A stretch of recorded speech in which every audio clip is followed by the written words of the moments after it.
Como é que está o seu relacionamento com o seu discipulador? Uma pergunta interessante. Infelizmente, no decorrer da história da igreja, o discipulado sempre foi deixado de lado, ou como algo que talvez fosse necessário ou não, supérfluo, quando na realidade o discipulado faz parte do crescimento cristão. O discipulado nos ensina a cuidarmos uns dos outros, a termos amigos de verdade no meio da Igreja de Cristo. Pessoas que terão a oportunidade de falar, de nos elogiar e também de nos criticar, para que possamos alinhar a rota, prosseguindo para o alvo, que é Jesus Cristo, Jesus o Senhor. Continuamos ainda no livro histórico de Atos dos Apóstolos e nas cartas paulinas, aprendendo um pouco mais o que significa também o cuidado com aqueles que nós discipulamos. Você já discipulou alguém? Você já levou alguém a conhecer Jesus como Cristo e, quem sabe, ao exercício do ministério? Lembrando o seguinte: todas as pessoas que têm um encontro pessoal com o Senhor Jesus Cristo, todas as pessoas que o Espírito Santo caminha com ele, têm um ministério a exercer na comunidade local, como Igreja do Senhor. Então, qual o seu ministério? Você já se perguntou também de que maneira você está se relacionando com Deus, servindo as outras pessoas? Paulo, quando escreve a sua carta a Timóteo, e nós estamos lendo 1 Timóteo, conhecido como no grupo de cartas pastorais, Paulo primeiro se apresenta como alguém que está exercendo o apostolado, exercendo um ministério chamado por Deus, não por vontade pessoal, nem por vontade dos outros, mas o chamado do Senhor. O ministério que Deus tem colocado nas suas mãos, exerça-o com fidelidade, exerça-o com alegria, exerça-o com humildade, porque é por isso e para isso que continuamos aqui. Pensando nisso, estamos lendo o capítulo 1.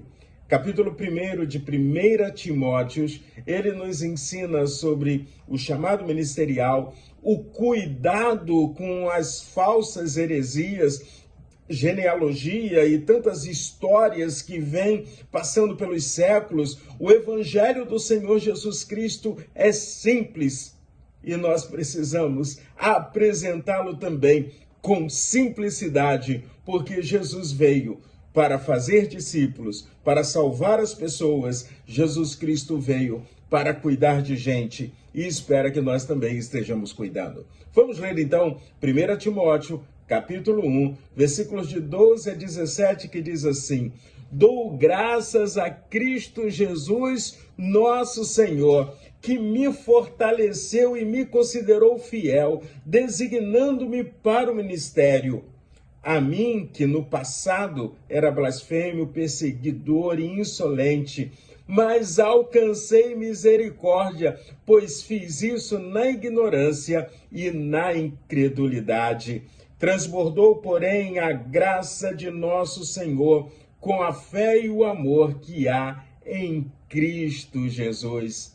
Esta palavra é fiel e digna de toda aceitação, que Cristo Jesus veio ao mundo para salvar os pecadores, dos quais sou o principal. Mas, por essa mesma razão, me foi concedida misericórdia, para que em mim, que sou o principal pecador, Cristo Jesus pudesse mostrar a sua completa longanimidade e eu servisse de modelo para todos que hão de crer nele para a vida eterna. Assim, ao Rei eterno, imortal, invisível, Deus único, honra e glória para todo sempre. Amém. Irmãos, eu me emociono quando eu olho para a maneira como o apóstolo Paulo ele se apresenta. Ele que tinha tudo para ser arrogante, prepotente, afinal de contas, ele era um homem culto, fazia parte da nata da religiosidade judaica. e agora ele se considera o principal pecador. Como é que você tem se visto diante do Senhor? Tem gente que acha que pode dar ordem para Deus. Tem gente que acha que pode dizer: Senhor, eu não aceito o que o Senhor está fazendo na minha vida. Mas na realidade, nós fomos alcançados pela graça e pela misericórdia de Deus. E a única coisa que nos resta fazer é glorificarmos ao Senhor, porque essa palavra é fiel e digna de toda aceitação. Cristo Jesus veio ao mundo para salvar os pecadores e me salvou como um dos tais. Então, glorifique o Senhor pela salvação e vamos proclamar que Jesus Cristo é Senhor. Além disso, tenha um discipulador e discipule alguém, porque o discipulado nos ajuda, facilita no nosso crescimento cristão. Seu dia seja maravilhoso. Que as bênçãos do Senhor, que a misericórdia do Senhor esteja sobre você e a sua vida.